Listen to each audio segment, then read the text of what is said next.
ড্ৰাগছৰ বাবে নিৰ্শংস কাণ্ড অপহৰণকাৰীৰ প্ৰথমে অপহৰণ আৰু তাৰ পিছত হত্যা অৱশেষত এটা সপ্তাহৰ অন্তত উদ্ধাৰ হ'ল শদিয়াৰ পৰা অপহৃত 12 বছৰীয়া ৰোহিত বাহাদুৰ চেত্ৰীৰ মৃতদেহ যোৱা 22 জুলাইত বিদ্যালয়ৰ পৰা ঘৰলৈ আহি থকা সময়তে অৰুণাচলৰ দুই দুৰ্বৃত্তই ৰোহিতক অপহৰণ কৰি নি দাবী কৰিছিল 25 লাখ টকা বুধবাৰে অৰুণাচলৰ কালিখোলা বস্তি দলঙৰ সমীপত পুতি থোৱা অৱস্থাত অৰুণাচল আৰক্ষীয়ে উদ্ধাৰ কৰে কণমানি ৰোহিতৰ মৃতদেহ অসম অৰুণাচলৰ সীমান্তৰ শদিয়া সোণপুৰাৰ পৰা যোৱা 22 জুলাইত অৰুণাচলৰ দুৰ্বৃত্ত অপহৰণ কৰি নিয়া ৰোহিত বাহাদুৰ চেত্ৰী নামৰ ৪ৰ্থ শ্ৰেণীৰ ছাত্ৰজনৰ মৃতদেহ বুধবাৰে উদ্ধাৰ কৰা হয়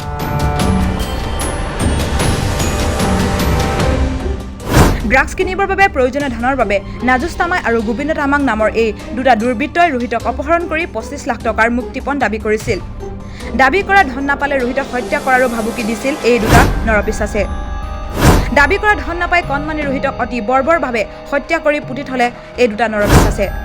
বুধবাৰে ৰোহিত বাহাদুৰ চেত্ৰীৰ মৃতদেহ উদ্ধাৰৰ খবৰ বিয়পি পৰাৰ লগে লগে উত্তপ্ত পৰিস্থিতিৰ সৃষ্টি হয় অসম অৰুণাচল সীমান্তৰ দিগাৰুত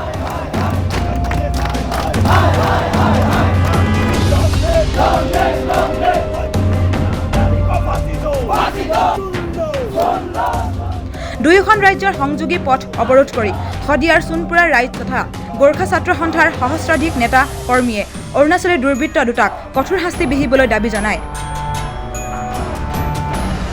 অসম গোৰ্খা ছাত্ৰ সন্থা তিনিচুকীয়া জিলা সমিতি লগতে বিভিন্ন আঞ্চলিক সমিতি তাৰ লগতে অৰুণাচল প্ৰদেশৰ অল অৰুণাচল গোৰ্খা এছ'চিয়েশ্যনৰ সম্পূৰ্ণ বিষয়ববীয়াই আমি একত্ৰিত হৈ আমি আজি অসম গোৰ্খা ছাত্ৰ সন্থাৰ তিনিচুকীয়া জিলাৰ নেতৃত্বত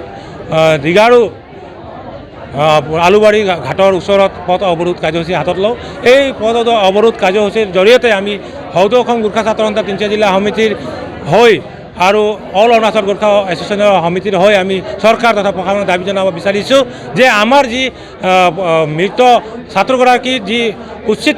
তদন্ত কৰি তেওঁলোকৰ যি দিনে মৃত্যু কৰি হত্যা কৰিলে সেই হত্যাকাৰীক অতি শীঘ্ৰে ফাৰ্ষ্ট ট্ৰেক আদালতত নি তেওঁলোকক ফাঁচি কঠোৰতম শাস্তি ফাঁচি দিব লাগে লগতে আমাৰ যি মিত্ৰ ছাত্ৰগৰাকী আছে ছাত্ৰগৰাকীৰ পৰিয়ালক আমাৰ এককালীনভাৱে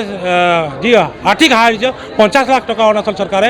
প্ৰশাসনে দিবলৈ আমি দাবী জনাইছোঁ তাৰ পাছত আমি যেতিয়া প্ৰতিবাদ জনাইছোঁ প্ৰতিবাদ জনোৱাৰ পাছত পুলিচৰ যি ভাষ্য এছ পিগৰাকীৰ যি দাদাগিৰি দম্ভালিৰ যি অহংকাৰৰ কথা সেই কথাটো আমি কোনোবা এনেকুৱা ধৰণৰ অনুভৱ কৰিব বাধ্য হৈছোঁ যে তেখেতৰ ৰাজ্যৰ বদনাম হ'ব বুলি তেখেতৰ যে নিৰ্দেশত থকা এই এছ পিৰ কাৰ্যালয়ৰ বদনাম হ'ব বুলি তেখেতৰ যে থানাৰ অচিৰ বদনাম হ'ব বুলি গোটেই কেছখন ক'ৰবাত না ক'ৰবাত গাপ দিব নেকি এই কথা কাৰণে আমি ভয় খাইছোঁ আৰু এটা কথা অত্যন্ত স্পষ্ট আমি কেন্দ্ৰীয় সমিতিত উপস্থিত আছোঁ তিনিচুকীয়া জিলা ইয়াত উপস্থিত আছে আমাৰ স্থানীয় আঞ্চলিক পৰ্যায়বোৰ উপস্থিত আছে যদি পৰৱৰ্তী সময়ত যদি এইগৰাকীয়ে যি যাৰ প্ৰাণ হেৰুৱাইছে সেইগৰাকী কেঁচুৱাই বা সেইগৰাকী ছাত্ৰই যদি ন্যায় নাপায় অসমৰ প্ৰতিটো গেটত কিন্তু জুই জ্বলিব জানিব পৰা মতে অপহৰণৰ দিনা অৰ্থাৎ 22 জুলাইতে ৰোহিতক অপহৰণকাৰী হত্যা কৰি আৰক্ষী তথা পৰিয়ালৰ লোকক বিপথে পৰিচালিত কৰিছিল